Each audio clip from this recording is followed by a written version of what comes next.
Domenica è il giorno del Signore in cui dedicheremo questo momento per poter innalzare il Signore. La parola di Dio dice: venite e adorate. E questo è il compito che ci abbiamo in particolar modo tutti i giorni della nostra vita, ma in questo giorno vogliamo focalizzarci in quello che Dio è. E quando pensiamo a quello che Dio è, possiamo fare un insieme di caratteristiche che Lui fa. Lui è buono, Lui è eccelso, Lui è meraviglioso, Lui sa ogni cosa, Lui può ogni cosa e Lui si trova ovunque. E la nostra responsabilità è che Lui è qui e noi siamo qui per riconoscere quello che Lui è, quello che Lui fa, quello che Lui ha fatto e soprattutto quello che Lui farà. Perciò dedichiamo questo momento al nostro Signore, innalzando le nostre voci, le nostre preghiere a colui che è degno di ricevere gloria e onore. Preghiamo. Signore, grazie per il tuo amore, per la tua bontà, grazie Signore perché siamo figli tuoi, grazie Signore per l'opportunità che in questa giornata possiamo aprire i nostri cuori, Signore, per innalzare la tua persona, perché se non fossi per te, Signore, nessuno di noi avrebbe avuto una possibilità di vita eterna. Grazie per il sacrificio di Cristo Gesù e grazie Signore perché Lui non è rimasto sulla croce ma è risuscitato e ci ha donato la vita eterna. In Cristo Gesù preghiamo. Amen.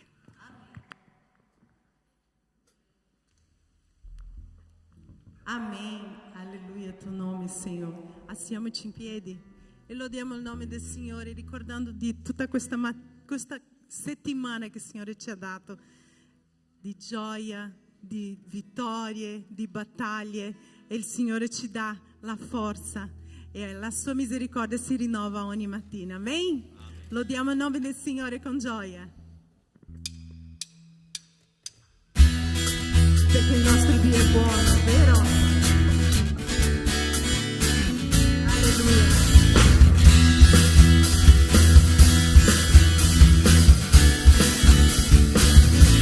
Andiamo. Dio tu sei buono e la tua grazia dura per sempre. Tu sei buono e la tua grazia dura per sempre. Gente di ogni nazione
vogliamo cercare la tua presenza, Signore. Noi vogliamo cercare il tuo volto, Padre. Lodiamo il nome del Signore.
Il bello è che il Signore ci dà questa libertà di lodare il suo nome, di far vedere che noi abbiamo il suo amore, la sua vita dentro di noi, amen?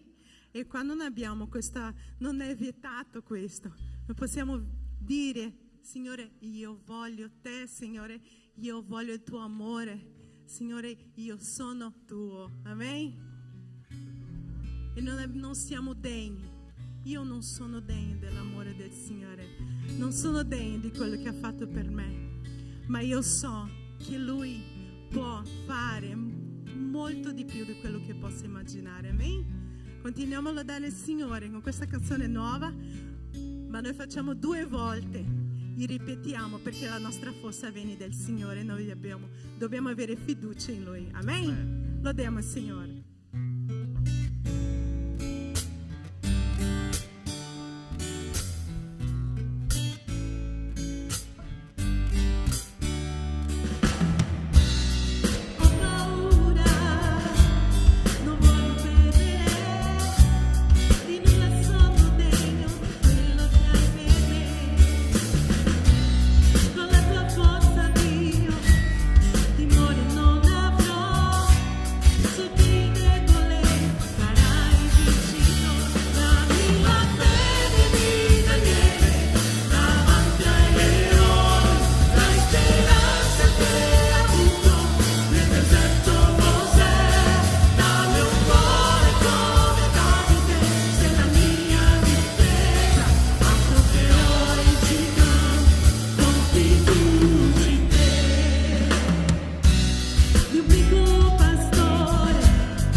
Signore, perché Tu parli ai nostri cuori, perché Tu sei degno di ogni cosa, sei degno di ogni onore, di ogni gloria, e noi arrendiamoci a Te questa mattina, Padre, e chiediamo che Tu possa, Signore, ricevere la nostra adorazione e che possa salire come un profumo suave al Tuo trono questa mattina. Benedici, Signore, la parola dei pastori Mari, e che Tu possa già da adesso parlare ai nostri cuori, Signore, e fare la trasformazione nelle nostre vite, in nome di Gesù. Amen. Potete sedere.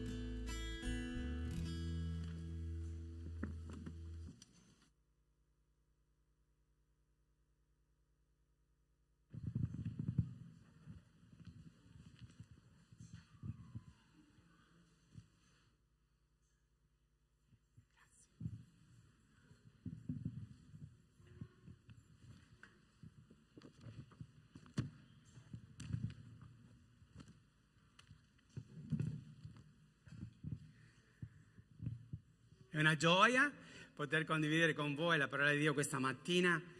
Ieri però abbiamo avuto il culto dei giovani, è stata una grande benedizione. Se tu sei giovane o adolescente e non sei venuto, hai perso una grande occasione. Poi la sera abbiamo avuto la riunione delle coppie. Forse abbiamo riso tanto quanto non abbiamo riso tanto tempo prima.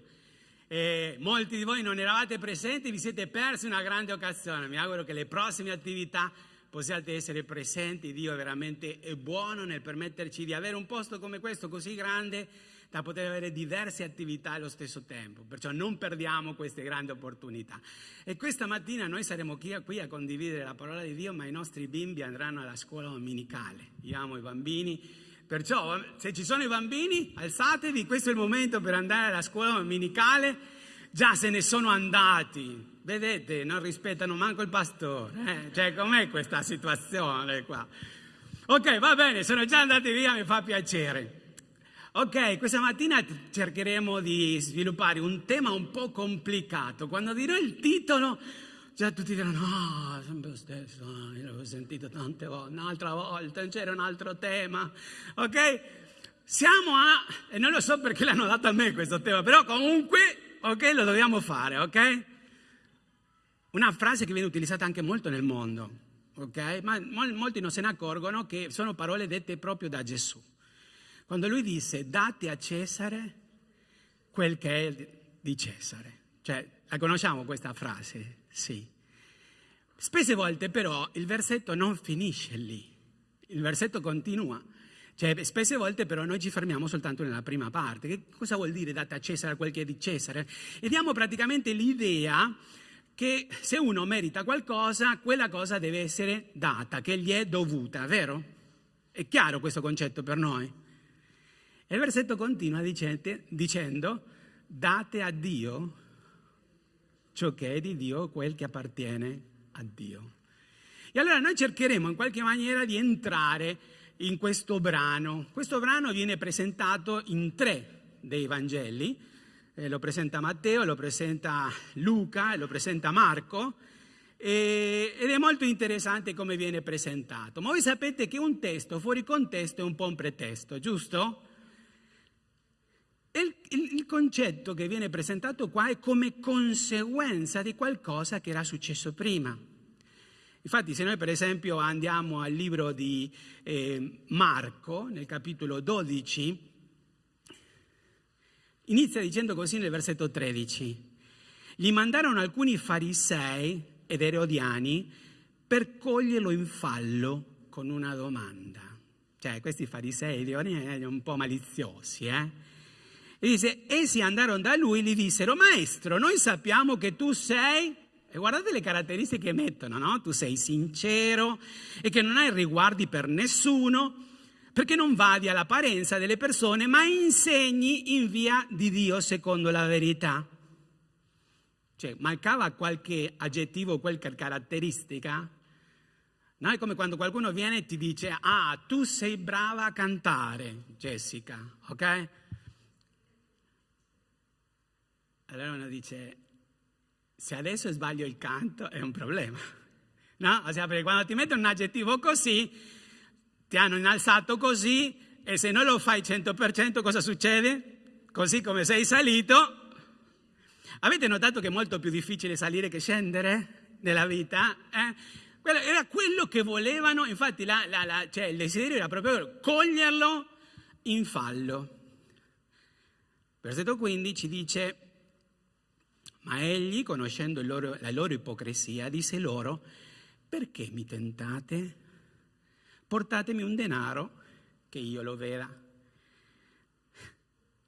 Portatemi un denaro che io lo veda, perché nessuno conosceva un denaro. Perché era necessario questo gesto? Gesù non conosceva il denaro? Certo che lo conosceva, però era uno di quei grandi insegnamenti che sarebbero rimasti nella storia per sempre. E arriva questa illustrazione in cui praticamente gli portano questo denaro. Nel versetto 16 essi glielo portarono e disse loro: di che questa sfinge e questa iscrizione? Essi gli dissero: di Cesare. Versetto 17, allora disse loro: rendete a Cesare quel che è di Cesare e a Dio quel che è di Dio. E essi si meravigliarono di lui. Ti puoi meravigliare di uno che è sincero? Ti puoi meravigliare di uno che non ha riguardi personali? Ti puoi meravigliare di qualcuno che non va dall'apparenza? Sicuramente no, perché quello che avevano detto prima non ci credevano per niente, ok? E questo è l'atteggiamento. Ma perché c'era questo atteggiamento in queste persone? Per il contesto. Nel contesto, perché viene presentato da Luca nel capitolo 20, versetto 9 al 18, ci troviamo che Gesù dice una parabola. E la parabola è molto interessante perché dice: un uomo piantò una vigna, la affidò a dei vignaiuoli e se ne andò in viaggio per molto tempo. Pianta la vigna, ok? La affida ai vignaiuoli. Cosa dovevano fare i vignaiuoli? Dovevano prendere cura, dovevano lavorare. Quando uno lavora e tiene cura di qualcosa che non è suo, come conseguenza cosa c'è? Un profitto. Il profitto a chi appartiene?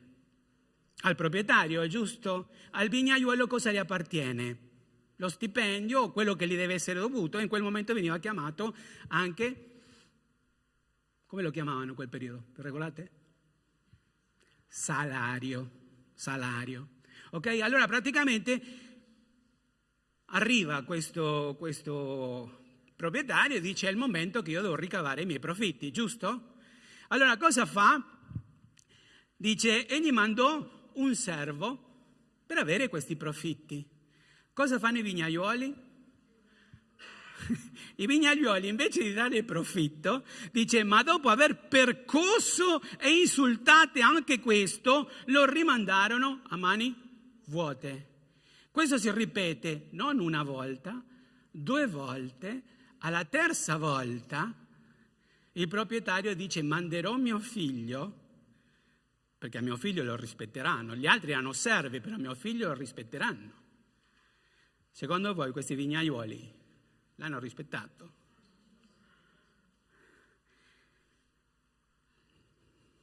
Manderò il mio diletto figlio. Guardate quello che dice il versetto 13. Forse a lui porteranno rispetto. Ma quando i vignaiuoli videro, fecero tra di loro questo ragionamento: costui è l'erede, uccidiamolo, affinché l'eredità diventi nostra. E lo cacciarono fuori dalla vigna e lo uccisero. Il Signore conclude dicendo: la pietra che i costruttori hanno rifiutata è quella che è diventata pietra angolare. Di chi sta parlando? Di se stesso, di Gesù. Come conseguenza di questo i farisei e i sadducei avevano capito che quello che era stato detto era per lui, per loro. E allora, arrabbiatissimi per questo, cercano di coglierlo in fallo. Io mi domando: ma noi non siamo così? Non siamo così spesse volte?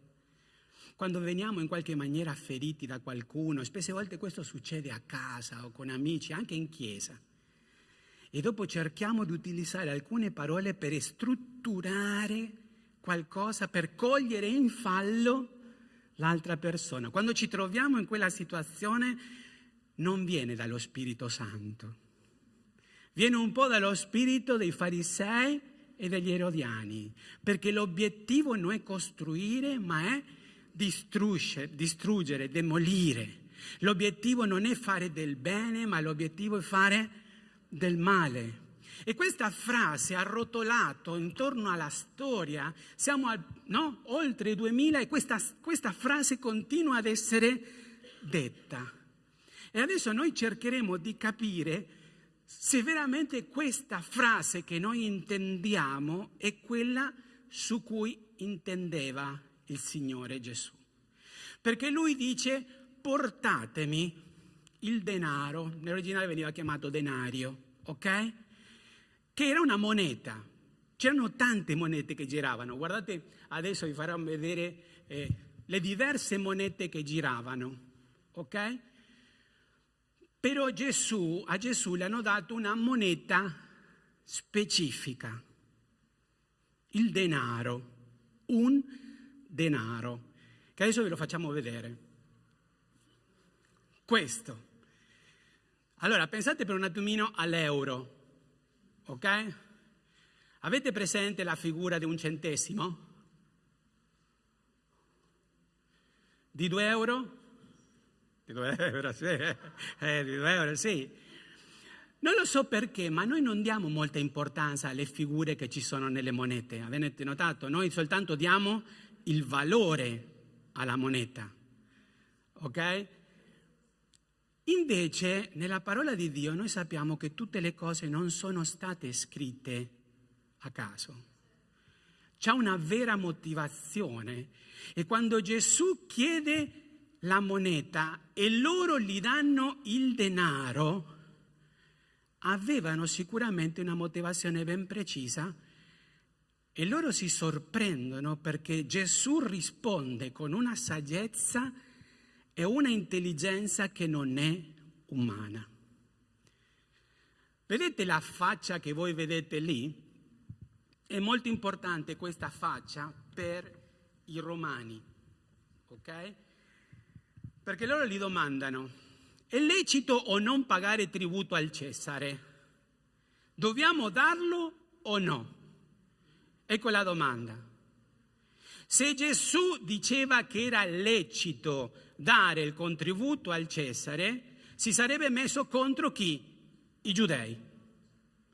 Se lui diceva che non era lecito dare il contributo a Cesare, si sarebbe messo contro chi? I romani.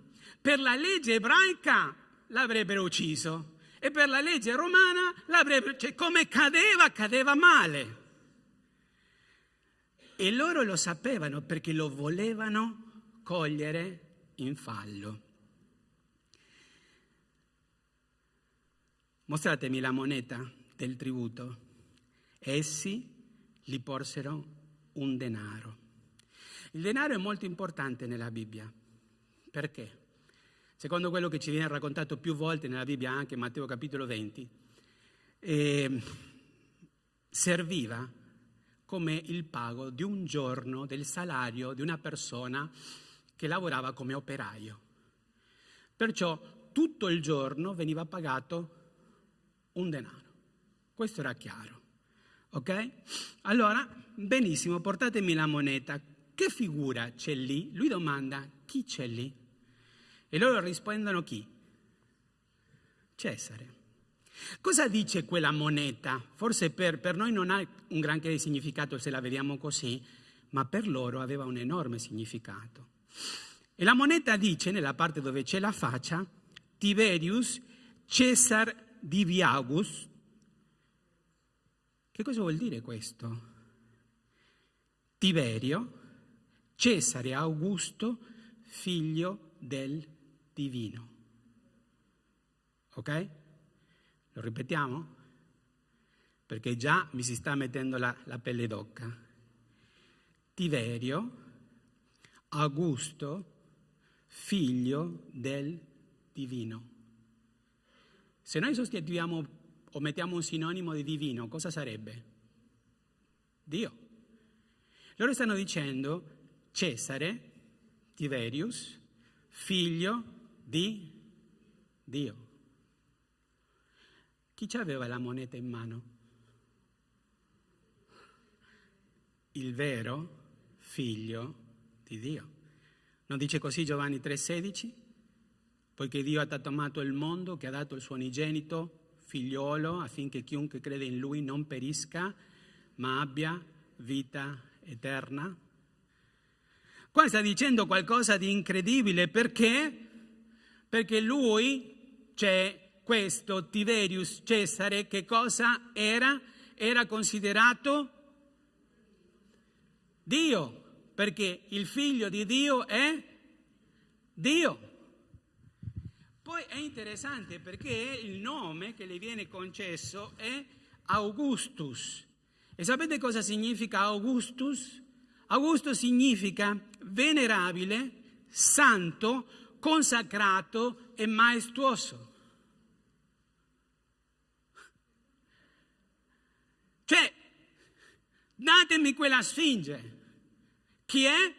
È il vostro Dio, che è venerabile secondo voi, che è santo secondo voi, che è consacrato secondo voi, che è maestuoso secondo voi. Non solo, capovolgiamo la moneta. Vedete, lì c'è una signora seduta, un po' come tutte le nostre casalinghe, vero? Cioè, che non sono mai sedute, giusto? Sei d'accordo? È così. Io mi domando, Gesù era considerato Dio? Lo vediamo poi accanto alla croce, uno dei momenti più incredibili della storia del Signore Gesù Cristo, quando in Matteo 27,54 il centurione e quelli che facevano la guardia a Gesù, visto il terremoto e le cose avvenute, furono presi da grande spavento e dissero: veramente costui era il figlio di Dio. Di Gesù si poteva dire che era il figlio di Dio, miracolo dietro miracolo, insegnamento dietro insegnamento, però loro erano venuti per coglierlo in fallo. E lì ci troviamo con il figlio di Dio, con una moneta di un impostore che diceva di essere figlio di Dio, che era venerabile, santo, consacrato e maestoso secondo loro, ma loro non lo stavano facendo con Gesù. La Bibbia non dice forse che lui è venuto ai suoi e i suoi non l'hanno ricevuto? Capovolgiamo questa moneta e ci troviamo con questa donna sull'altra faccia della moneta. E chi era questa signora? Era Livia, la mamma dell'imperatore Ottaviano. Era seduta su una sedia verso la destra. Quella sedia veniva considerata curul. Cosa ci dice? Non ci dice niente, però per il popolo in quel momento là era il posto dove si sedevano i deputati del Parlamento. Ok? È interessante che quella donna aveva in mano un ramoscello di ulivo. E che cosa stava dicendo? Che questa donna era la portatrice della pace. Sedendosi alla sedia del Parlamento, che cosa succedeva? Lei giudicava giustamente. Ma non soltanto. Cosa è scritto in quella parte della moneta? Non soltanto, dall'altra parte diceva che Tiberio Cesare Augusto era divino, ma diceva Ponti Max, che tradotto viene significato massimo pontefice, oppure per gli ebrei sommo sacerdote. Non vi viene la pelle d'oca a sentire questo? Cioè loro stavano dicendo che il sommo sacerdote si trovava lì, in quella moneta.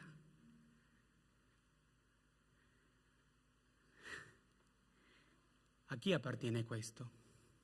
A Cesare. Lui viene considerato Dio, è vostro Dio.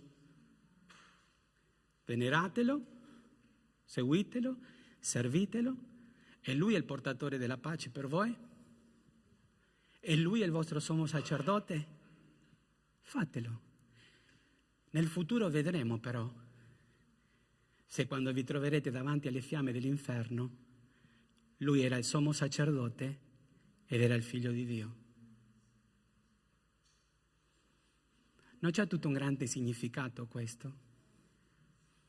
Date a Cesare quello che è di Cesare e date a Dio quello che è di Dio. Ma pastore, tu stai scappando a una domanda: bisogna pagare le tasse oppure no?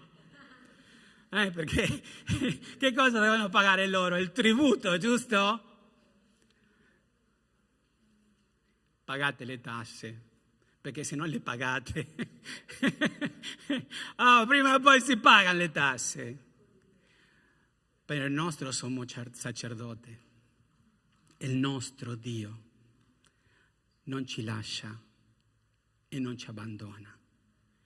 Lui è il proprietario dell'oro e dell'argento. Ricordiamoci però che secondo quello che dice il libro di Colossesi, noi siamo dei pellegrini su questa terra, giusto? Noi siamo qua in un attimino di passaggio. Viviamo bene questa vita. Diamo quello che è dovuto, questo non c'è dubbio. Però arriva la frase a me questa mattina e a ognuno di noi: date a Dio quello che è di Dio.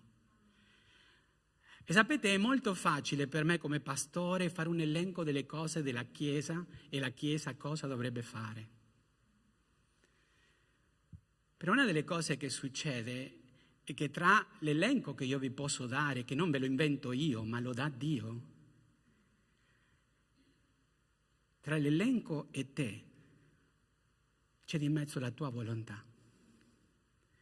E nella tua volontà tu decidi cosa fare oppure no.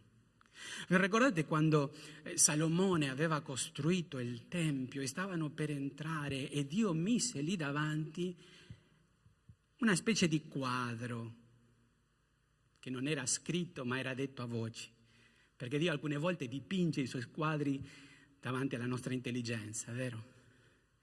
E il Signore dice chiaramente: adesso voi avete la possibilità di fare tutto quello che Dio vi chiede e avrete le benedizioni, oppure se non lo fate non avrete le benedizioni. Davanti a voi si trovano le benedizioni e non dipende da Dio, dipende da me. E allora io mi domando: che cosa io devo dare a Dio? Ecco che arriva il momento che il pastore parla delle finanze e tutti noi dobbiamo dare le nostre offerte e abbiamo dei debiti. No, non necessariamente.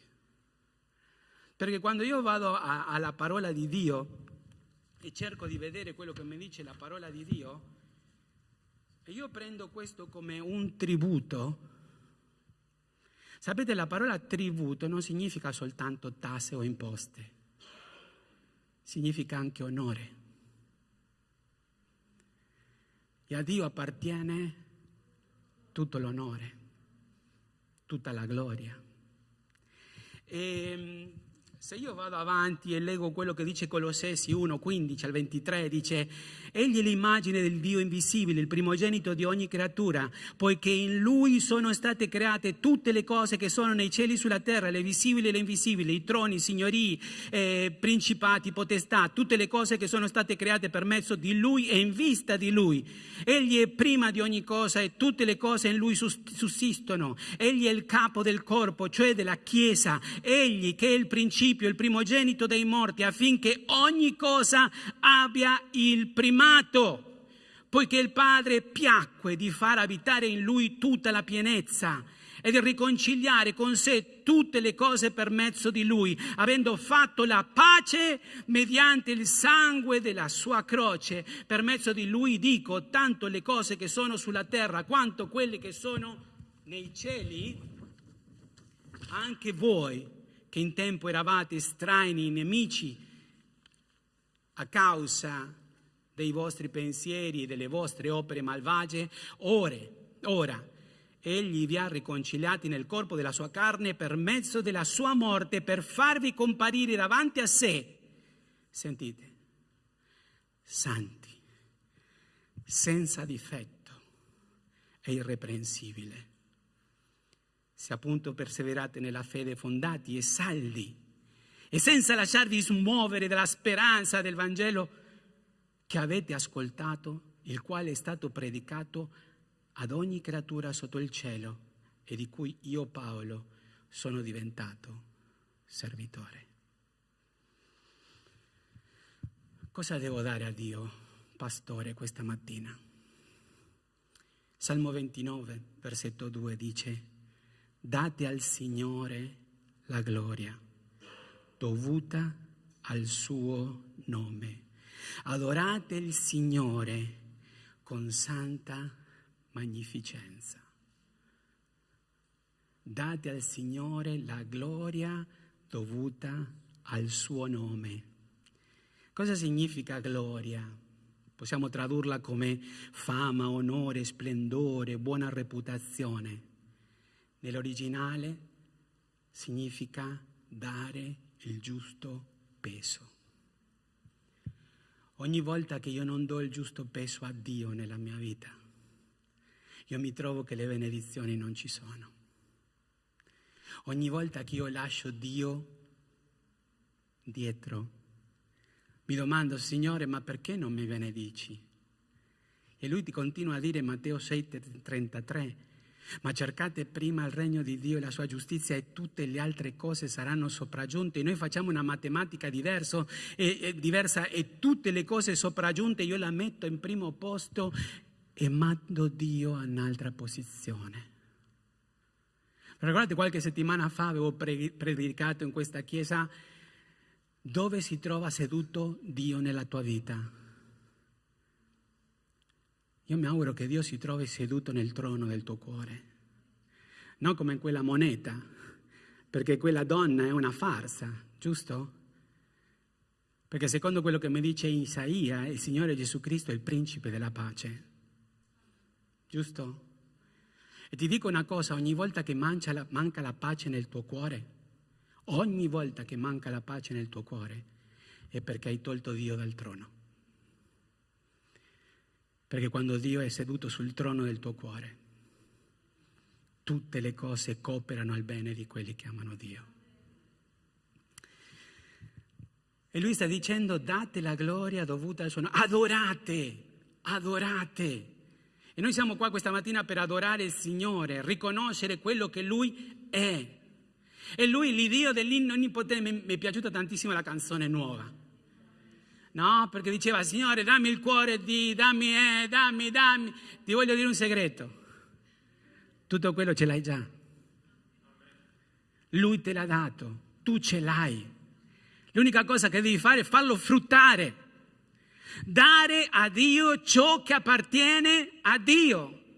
E Lui ti farà chiudere la bocca dei leoni, Lui ti farà spegnere le fiamme della fornace, Lui ti darà la pazienza di Mosè. Lui però fallo regnare,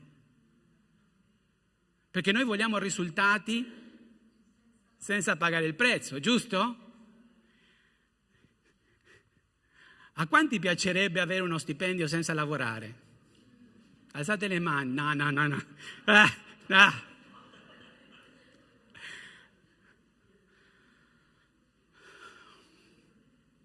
La matematica è quella, non si può avere risultati se non si fa l'equazione, giusto? Ed è questa la nostra responsabilità. E il Signore dice: date all'Eterno la gloria che è dovuta al suo nome. Lui dice: che altra cosa? Adorate con magnificenza. Ma guardate quello che dice Isaia 28:23. porgete orecchio e date ascolto alla mia voce. State attenti e ascoltate la mia parola. Date ascolto. Ultimamente stavo condividendo con una famiglia, cercando di consigliare. C'è una cosa che per me è terribile quando due credenti in una coppia non riescono a trovare la soluzione dei loro problemi e pensano che la separazione e il divorzio sia la soluzione. Biblicamente non è così. E quando tu ti trovi con una persona credente che dice di amare Dio, di essere fedele a Dio e dice Dio mi ha mostrato di separarmi di mio marito, io ho detto ma forse era Cesare che te lo sta dicendo questo. Perché Dio ti dice tutta un'altra cosa, ciò che Dio ha unito l'uomo non lo separi. È facile dare ascolto alla voce del Signore. Perché il Signore mi dice ascoltami, perdonatevi come io ho perdonato. Non solo, dice amatevi come io vi ho amato. E possiamo fare una lunga lista di quello che dobbiamo ascoltare, come quello che Dio aveva detto attraverso di Salomone, oggi avrete la benedizione e la maledizione. E noi vogliamo le benedizioni comportandoci da maledizione. Perché non ascoltiamo bene, o no? Io già ho superato i 35, no? E quando uno comincia a superare i 35 ci sono cose che cominciano a calare, no? Per alcuni cala la vista, per altri cala l'udito. Alcune volte le cose mi devono essere ripetute 2 volte. Mia moglie me le ripete 3 volte per essere sicura, ok? Però, che cosa succede? Ascoltare bene ti porta a prendere decisioni, giusto? Se tu non ascolti bene, le decisioni possono essere completamente errate. Non abbiate paura di domandare 2 volte a Dio, perché Dio non si contraddice e non si contraddice nella sua parola. E Lui più volte ti sta dicendo una cosa e più volte noi credenti diciamo il Signore me lo deve confermare. Cioè il Signore mi dice che devo perdonare questo fratello, però me lo deve confermare. Che ti conferma se già è scritto? Lui già te l'ha detto, cioè è inutile, perché? No, ma io non me la sento. E chi se la sente di perdonare se ti hanno fatto il male? Cioè c'è qualcuno che se la sente? No, non ce la sentiamo. Ma non è quello che sentiamo, quello che dobbiamo fare. Noi dobbiamo fare quello che dobbiamo fare. Neanche Cristo se la sentiva andare sulla croce, o no? Lui dice chiaramente nell'ultimo momento, Padre, se è possibile passa da me questo calice, ma non sia fatta la mia volontà, ma la tua. È un esempio quello, sì o no? Quante volte noi quando ascoltiamo Dio non necessariamente pensiamo che è la cosa che vorrei fare, ma è quello che Dio vuole fare. Ieri condividevo con alcune persone e mi hanno detto, vedrai pastore, adesso che inizia il periodo del mare, solo te verrai a predicare in chiesa, tutto il resto parte per il mare.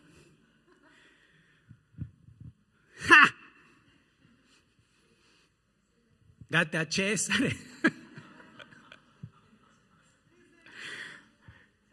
Non sto dicendo che non dovete prendere un giorno di ferie, non dico che non dovete andare al mare, ma io mi domando, solo la domenica bisogna fare questo? C'è quel giorno in particolare in cui lo dedichiamo al Signore?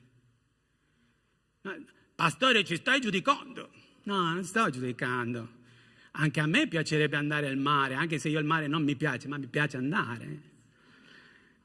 Però, in certi momenti, quando noi mettiamo Dio in una certa posizione, tutto cambia. Quando no, parti per il mare, ti arriva una pioggia e lì forse ho sbagliato oggi. Diamo a Dio ciò che appartiene a Dio. Non dovete fare le vacanze? Fate le vacanze. Nessuno sta dicendo dovete andare al mare? Andate al mare.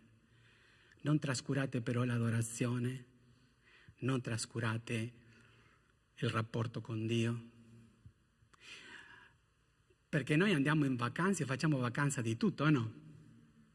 Facciamo vacanza anche con il Signore. Non leggo la parola di Dio, non prego, non sono in comunione. Mi preoccupo di più se c'è sole o non c'è sole, se devo fare la pasta al forno, se andiamo in ristorante, chi paga i conti. Non è sbagliata la vacanza, però quando noi lasciamo Dio, perché una cosa che io mi sono accorto è che Dio si occupa di me 24 su 24, 7 giorni alla settimana, 365 giorni l'anno, però spesse volte noi non abbiamo tempo per Lui. Date ascolto, non soltanto date ascolto, date gloria, date l'adorazione. In Geremia 26,4 la parola di Dio dice: tu dirai loro, così parla il Signore, se non date ascolto, se non camminate secondo la mia legge, ne avrete le conseguenze. Spesse volte ci domandiamo: Signore, ma perché mi è successo questo? Perché mi capita questo?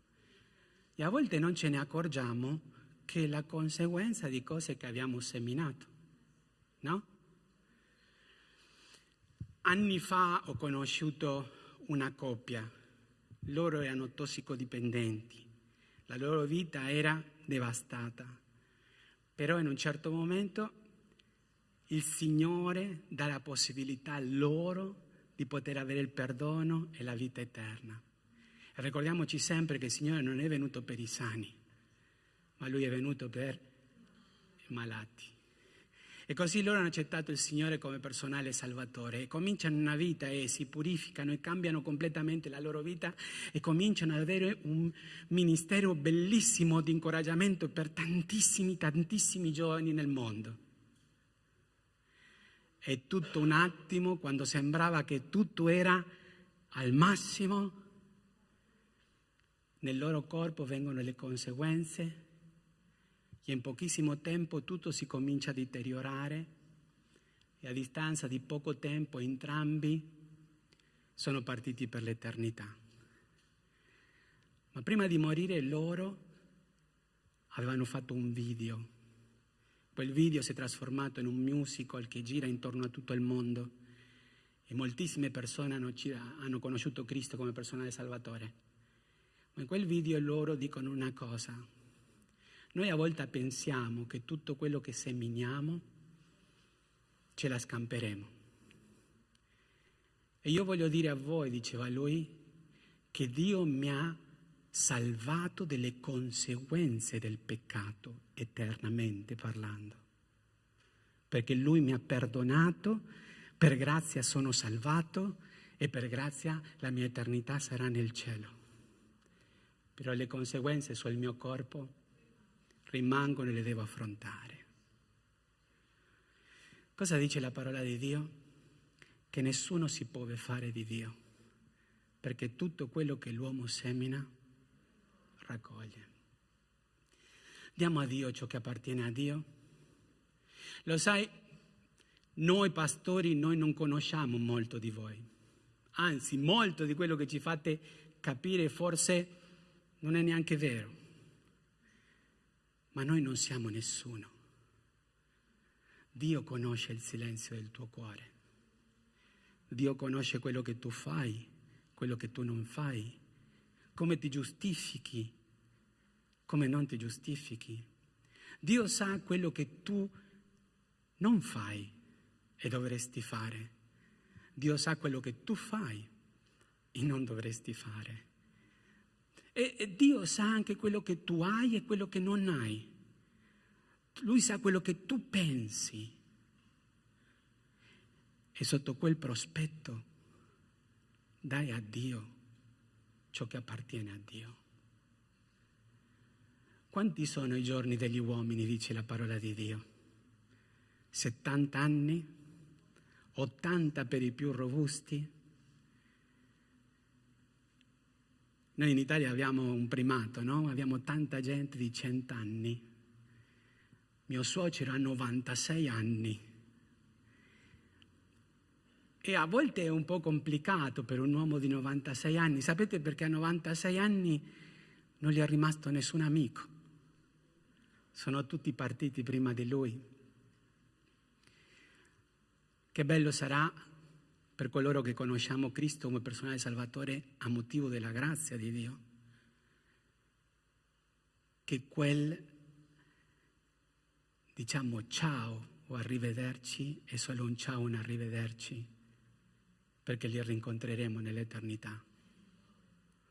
Quanto è triste quando a volte dobbiamo dire addio, perché non avendo accettato il perdono di Dio come personale Salvatore, non li vedremo mai più per l'eternità.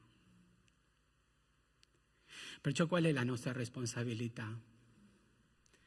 Dare a Dio quello che appartiene a Dio. La settimana scorsa predicavo a Verona, porto i saluti dell'Assemblea Agape a Verona, e dicevo proprio questo: qual è il motivo per cui Dio ha lasciato la Chiesa sulla terra? Ci sono 2 motivi ben precisi: per evangelizzare e per fare discepoli. Tutto il resto è buono, però il vero motivo per cui Dio ha lasciato la Chiesa sulla terra è di evangelizzare e fare discepoli. E se noi non siamo coinvolti a questo, non stiamo dando a Dio ciò che appartiene a Dio. Non stiamo dando a Dio ciò che appartiene a Dio.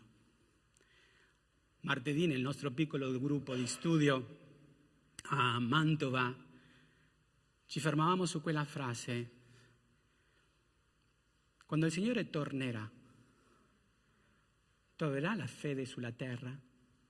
Sapete, quella parola fede nell'originale non è soltanto fede, è anche fedeltà. Fede e fedeltà vanno insieme. E fede è fare le cose come cantavamo nella canzone, giusto? Quando l'impossibile diventa possibile attraverso Dio. La fedeltà è quando io uso la fede per poter fare quello che Dio mi ha chiesto. E Dio mi ha chiesto di evangelizzare e di fare discepoli. E se io non sto facendo questo, possiamo mettere tutte le scuse che vogliamo, ma non stiamo compiendo il proposito di Dio per la Chiesa. Ah, ma pastore, io faccio questo. Tu puoi fare quello che tu vuoi. Ma io ho imparato una cosa, che ciò che va prima e ciò che va dopo. E ciò che va prima è evangelizzazione e discepolato. E tutto il resto deve contribuire a portare gloria a Dio.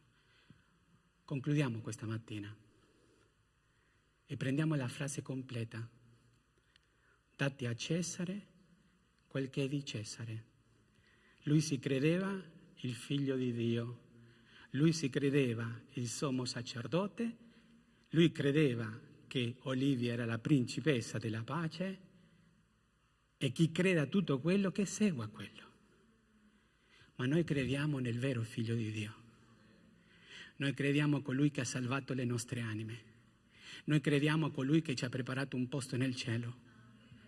Noi siamo figli suoi, secondo Giovanni 1,12, ma a tutti quelli che l'hanno ricevuto egli ha dato loro il diritto di diventare figliuoli di Dio. A quelli cioè che credono nel suo nome. Non è merito nostro, ma è merito suo. Diamo a Dio ciò che appartiene a Dio. Preghiamo. Signore, grazie per il tuo amore, per la tua bontà, per la tua misericordia. E Signore, confrontandoci con questa frase che il mondo la usa spesse volte, forse questa mattina abbiamo capito meglio quando Gesù aveva visto quella moneta nella sua mano, che ha detto a quei farisei ed erodiani: io sono il vostro figlio di Dio, io sono il Salvatore del mondo e voi preferite uno che si chiama Dio che è falso. E forse se tu questa mattina sei qua per la prima volta e questo Dio tu non lo conosci, Lui ti sta dicendo: vieni a me, vieni a me. Sei travagliato, sei stanco, il peso del tuo peccato ti sta dando tanta incertezza. È il momento di dare a Dio ciò che appartiene a Dio. Che tu possa dire: Signore, non è momento per dare, ma voglio ricevere. E se tu vuoi fare questa decisione importantissima nella vita, che sia una volta per sempre, tu digli così nel silenzio del tuo cuore: Signore, riconosco che sono un peccatore, che i miei peccati mi allontanano da te eternamente. Io ti chiedo che con il sangue che Gesù ha versato sulla croce tu cancelli ognuno dei miei peccati adesso. Io ti chiedo, Signore, che in questo momento tu faccia di me un figlio tuo. Ti invito a venire a vivere nella mia vita. E ti chiedo che tu scriva il mio nome nel libro della vita dell'agnello. Grazie, Signore Gesù, perché non sei rimasto su quella croce. Grazie perché non sei rimasto nemmeno su quella tomba. Grazie perché sei risuscitato. E in questo momento io ti chiedo che tu doni a me la vita eterna. Nessuno sta guardando, è una cosa tra te e Dio. Io solo voglio pregare per te. La Bibbia dice che c'è tanta gioia nei cieli per un peccatore che si ravvede. E se c'è qualcuno questa mattina così, dovunque tu sei, velocemente, nessuno sta guardando, una cosa tra te e Dio, io voglio pregare per te. Dovunque tu sei, alza e abbassa la tua mano. C'è qualcuno così? Amen. Qualcun altro? Amen. Qualcun altro? C'è qualcun altro? Che Dio vi benedica grandemente. Grazie, Signore, per queste persone che hanno alzato la mano, però grazie, Signore, perché tu non vedi solo la mano, tu vedi un cuore. E io ti chiedo, Signore, che loro possano essere seguaci tuoi, discepoli di Cristo, per darti la gloria e per darti l'onore. Ma se tu sei un figlio di Dio e magari te ne accorgi che non stai dando a Dio ciò che appartiene a Dio, anch'io voglio pregare per te questa mattina. E dovunque tu sei, io ti invito ad alzare la tua mano in questo momento. C'è qualcuno così che riconosce: non sto dando a Dio quello che devo dare. Grazie, amen. C'è qualcun altro? Amen, amen, amen. C'è qualcun altro? Non perdiamo questa occasione. Non è qualcosa, amen, amen. Non è quella cosa che stiamo facendo per gli uomini. Tutto inizia con una decisione. Grazie, Signore, per il tuo amore, per la tua bontà. Aiutaci ogni giorno della nostra vita a dare a te ciò che tu devi avere. In Cristo Gesù preghiamo. Amen.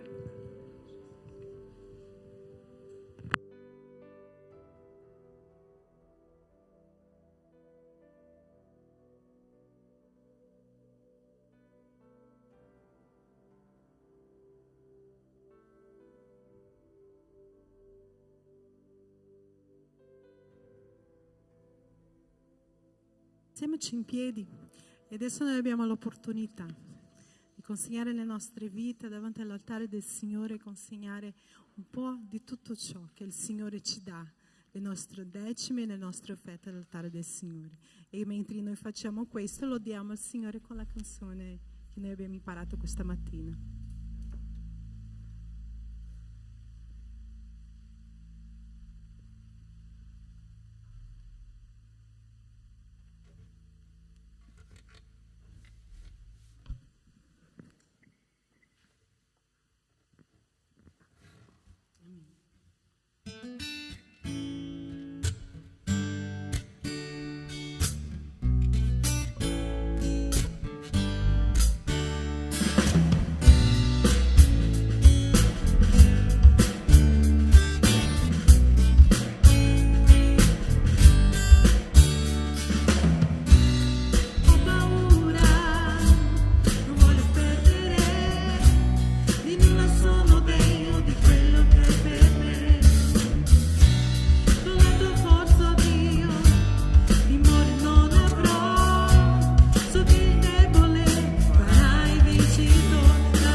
diverso di questo, Signore. Ti ringraziamo per questo insegnamento, Signore, che sia per il nostro giorno, per la nostra settimana, per questo mese, per la nostra vita, Signore, in modo che una volta che siamo lì davanti a te, Signore, possiamo avere questo ricordo, Dio, di tutto quello che abbiamo imparato da te, Signore.